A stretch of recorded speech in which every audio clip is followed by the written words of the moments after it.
lalanao fotsiny no ataoko eto amin'ity fandarana ity. Ilainao zany satria za mahalala hoe misy mpivavaka be any amintsika mijery fandarana ary misy tena hoe mpampianatra, misy tena hoe mpitaiza, misy mpitandrina, misy loholona, misy evanjelista sy ny karazany tsy voatanisa mijery sy manaraka zao fandarana izao. Ka eo alefa voalazako teo atsika rehetrarehetra ny fandarana fa tsy havana hoe ho an'ny olona ohatr'izao na ho an'ny olona ohatr'izao fa ho antsika rehetrarehetra. Fa ny tiako tenenina vetivety fotsiny ahafahantsika manomboka ny fandarana dia izao. Rehefa mandeha ty fampianarana ity izay tsoroko fa tsy avy amiko fa avy amin'ny Kristy. Tsy zany namolavolany zavatra hoetiko eto aminareo eto ary tsy zany nanao fandalinana ary tsisy olona afaka ilaza ihany koa fa nampianatra ahy na iza na iza. Fa Jesosy Kristy no nampianatra amin'ny pasteur fitiavana heriny ireny. Ka za tsy andambolambo anao zany hoe inona ny tianao raha lehilahy, inona ny tianao raha nabavy, inona ny mahatsaratsara anao mba hahatonga anao anaraka. Tsy an'le izy fa za tsy tia mitaka atsika. Fa be dia be araka ny efa voalazako mandambolambo mitady zay fomba histonana anao mitady zay zavatra manintona anao mba hahafahanao manaraka azy. Fa ninay zany dia zao baiko nomeny Jesosy Kristy anay hoe vitao ny asan'ny famarinana, tena Jesosy mivantana no nanome zany baiko zany amiko.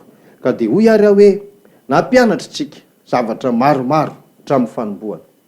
Ao anatin'ny resaka momba ny hoe fisian'ny fanahy isika zao dia zava-marina ireny ary ny baiboly zay tsy azo ahodikodina no nanaporofontsika azy.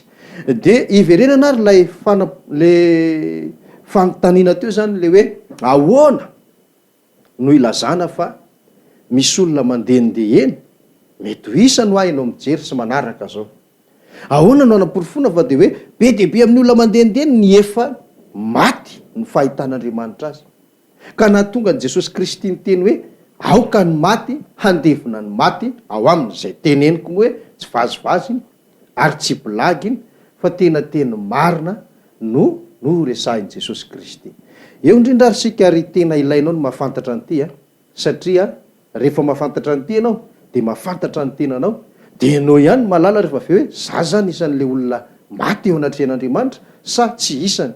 Ka raha isany moa ianao tsy anisan'ny fahafahambaraka zany, tsy anisan'ny zavatra tokony ampitanondrika zany, tsy anisan'ny zavatra tokony akivo zany dia za zany tsy vavaka intsony, za tsy araka amin'Andriamanitra intsony fa ay ve za efa fatin'olona ohatraohatran'izay zany no tiako ambara aminao fa raha fantatro ary fa ao anatin'ny tenanao dia tsara indrindra zany, tena tsara indrindra zany. Fa ny ratsy mantsy dia hoe izy ianao nefa ianao tsy mety manaiky, zay ny tena ratsy zay. Dia eny ary ohatra ka iverenana le fampianarana moa zany dia tahaka an'izao hoe ny olombelona tamin'le vao niforonon'Andriamanitra mihitsy le vovoka nampiana fofonaina dia rehefa nijoro sy velona ary le olombelona dia zao ny fantaro ary rehefa jerena zany io araka ny fampianarana nataontsika teto dia hoe nofo izy fa saingy mitafy voninahitra. Zay nofo le noforonon'Andriamanitra tamin'ny vovotany.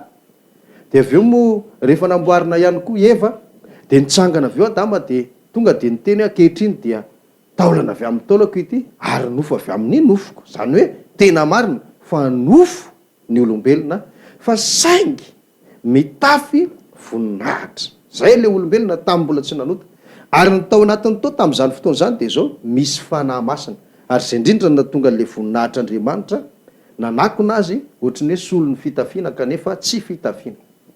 Dia io fanahy masina io dia tsy mipetraka tamin'ny vatana ary tsy mipetraka tamin'ny aina fa nipetraka tamin'ilay atao hoe fanahy. Zay zany no momba ny olombelona raha somary tombanana kely tamin'izy mbola tsy nanota fa nikapohakintsika azy indray mandeha fotsiny moa dia hoe nofo mitafy voninahitra. Fa rehefa nanota le olona dia le hoe nanjara nitanjaka izy dia samy nahita ny fitanjahana izy roa dia eo le nyresantsika hoe matoa ny trango zany zavatra zany niala le voninahitr'Andriamanitra nanakona ny masony sy nanakona ny fahamenarana niala iny. Inona no antony nampialana iny? Ny antony nampialana iny dia satria niala le fanahy masina nitondra an'iny. Satria le fanahy masina zay niditra sy nipetraka tao amin'ny Adama sy Eva no nitondra n'iny voninahitr'Andriamanitra iny. De rehefa niala le fanamasina de niala nanaraka taminy koa lay zavatra nentina, de tsinona fa le atao hoe voninahitr'Andriamanitra.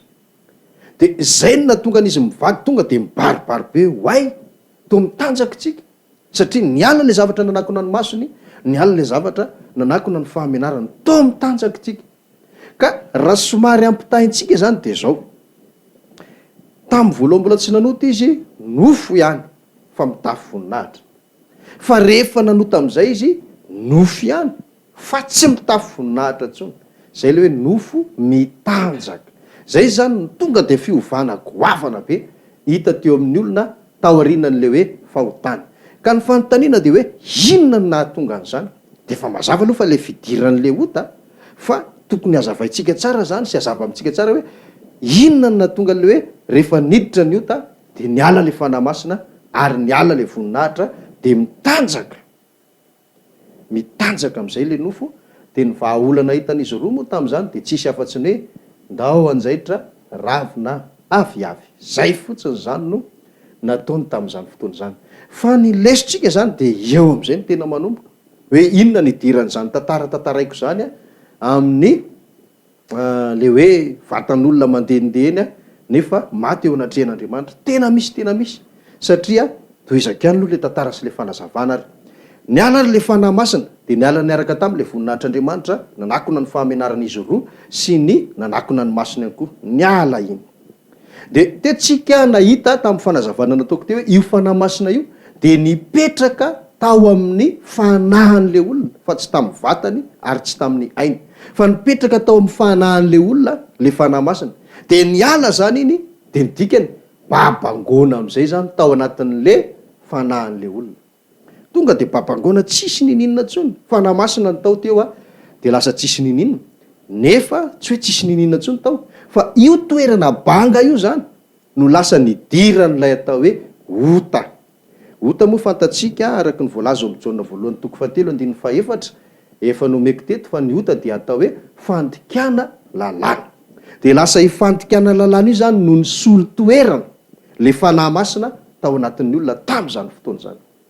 De lasa ota am'izay ny eo anatin'le olona, ota am'izay ny eo anatin'le olona, ota égale fandikan-dalàna. De ampitao am'izay zany tamin'ny voalohany zany nofo le olona, fanahy masina ny tao anatiny, voninahitr'Andriamanitra tetỳ ivelany. Zay le izy tamin'ny voalohany mbola tsy nanota, fa rehefa nanota am'izay le olona de mbola nofo ihany izy, fa saingy zao tsy fanahy masina ntsony ny tao anatiny fa ota. De inona ny tetỳ ivelany ary, inona ny nentin'le ota, satria le fanahy masina zao de nitondra an'le voninahitr'Andriamanitra, fa le ota kosa de nitondra inona? Vakitsika am'izay ny baiboly hoe nitondra inona le ota rehefa tafiditra tao anatin'ny olona. Misy tenin'Andriamanitra fantatry ny rehetrarehetra, Romanina toko 4:7-20. Romanina toko 4:7-20 tapany voalohany ihany zany de efa ampy. Vakitsika amin'ny anaran'i Jesosy manao hoe fa fahafatesana no tambon'ny ota. Zay ihany de ampy zay. Inona zany nentin'le ota? Fahafatesana. Manarak'izay vakitsika ihany ny Jakoba toko 1 de ny 5:5. Jakoba toko 1 de ny 5:5. Zao ny voalaza ny tenin'Andriamanitra ary amin'ny anaran'i Jesosy Tompo. Ary ny filana rehefa torotoronina de miteraka ota, ary ny ota rehefa tanteraka de miteraka fahafatesana. Ny zavatra nentin'le ota de tsy inona fa fahafatesana. Ka raha ohatra tamin'ny voalohany zany le olona mbola tsy ota ny tao anatiny fa fanahy masina, de ny fanahy masina iny tondra voninahitr'Andriamanitra, zay no nanarina ny fiainana zanak'olombelona. Rehefa niala iny fanahy masina iny, niala koa le voninahitr'Andriamanitra, ota am'izay niditra tao. Inona ny nentin'le ota? Fahafatesana. Fahafatesana zany no mandrakotra ny tenan'ny olombelona. Zany hoe teo de efa nanomboka tanteraka ilay tenin'Andriamanitra hoe amin'ny andro zay hinananareo anio de ho faty tokoa ianareo. Zany hoe hisy fahafatesana tokoa ao aminareo. Fa saingy zao tsy avy hatrany tonga de fahafatesana ara-nofo le izy, ary tsy ny fahafatesana ara-nofo iny no tena tambon'ny ota, araky ny titenin'Andriamanitra ity fa le fahafatesana zay nazavaiko zay. Fa fahafatesana ara-nofo nge resahako aminao e. Mbola tao anatin'ny sahidena io a ny hazonaina tamin'izany. Andohany vakitsika tsara ao amin'ny Genesis a de ny toko 7 de andininy 2:20. Genesis toko 7 de andininy 2:20. Zao ny voalazan'ny tenin'Andriamanitra vakitsika zay teny zay a amin'ny anaran'i Jesosy Tompo. Ary hoy Jehovah Andriamanitra, indro ny olona efa tonga tahaka ny anankiray amintsika ka hahalala ny tsara sy ny ratsy, ary ankehitriny andrahoany hintsitra ny tanana izy ka hakany koa ny hazonaina ary hoanina ka ho velona mandrakizay izy. De toy izantsika 3:20.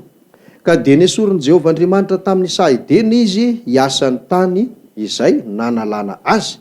Eny, noroahan'ny olona ary nampitoeriny tany antsinanany sahidena ny kerobima sy ny lelafiny sabatra miebiheby iambina ny lalana makany amin'ny hazonaina. Ny tiako azavaina zany de zao. So de taitra be tsika mantsy mieritreritra n'le hoe tsy le fahafatesana ara-nofo ny tian'Andriamanitra tenenina n'le hoe faty tokoa ianareo. Fa le fahafatesana ny resahako anankiray teo zay resahantsika hoe inona ny anaran'ny fahafatesana iny rehefa avy eo. Fa zao mantsy na de ny hinana le hazo nandrarana ary Adama sy Eva de eo le nyresahako hoe efa maty izy ary efa fahafatesana ny eny aminy de azo lazaina fa tena ny fahafatesana ny tenany. Metsika miprofo zay rehefa avy eo. De zay le mahatonga amin'ny teny hoe tsika olombelona mahita mbola velona Adama sy Eva tahaka atsika olona zay mbola velona amin'izao fotoana zao. Fa Andriamanitra efa mahita hoe efa maty izy satria efa misy fahafatesana ao aminy. De iny izy efa manana fahafatesana iny nefa mbola mandehandeha velona tsara. De zay no natonga ny tenin'Andriamanitra ity hoe efa tonga tahaka ny anankiray amintsika io izy ny olona alalany tsara sy ny ratsy ray zay. De zao izy ny tenin'Andriamanitra hoe so de mba hakany ndray koa ka hanintsitra ny tanany koa izy de aka ny hazonaina. De inona nataony? Ho velona mandrakizay izy. Zany hoe na de nanota ary Adama sy Eva efa tsy mitafy voninahitra tsony, efa tena ny fahafatesana, ka raha nihinana ny hazonaina izy de tsy maty mihitsy le nofony, tsy hiala mihitsy le aina tao anatiny, fa ho velona mandrakizay izy, tena velona mandrakizay izy. Ka zay mahatonga ana amin'ny teny hoe tsy tany zany no tena ny antefan'le teny hoe fahafatesana ny tambon'ny ota. Nahatonga an'Andriamanitra ny teny an'le teny hoe ho faty tokoa ianareo raha mihinana an'io hazo, fa le fahafatesana ny resahako anankiray teo zay avy hatrany de niatra tamin'ny vatan'izy roa rehefa avy nanota izy na nandika ny lalàna. Fa no ny planina an'Andriamanitra ary izay mbola sarotra be aminao ngamba ny anakatra azy eto dia ny sorona amin'izay zany le hazonaina. Zany hoe tamin'ny voalohany aloha nambenana le hazonaina ary kitantara io de nasina ny anjely ny ambina mihitsy ny sahidena fa so de angalangalatra indray Adama sy Eva de haka n'le hazonaina indray de lasa ho velona mandrakizay nefa efa misy ota ao anatiny. Dia zay no natonga ty fepetra ty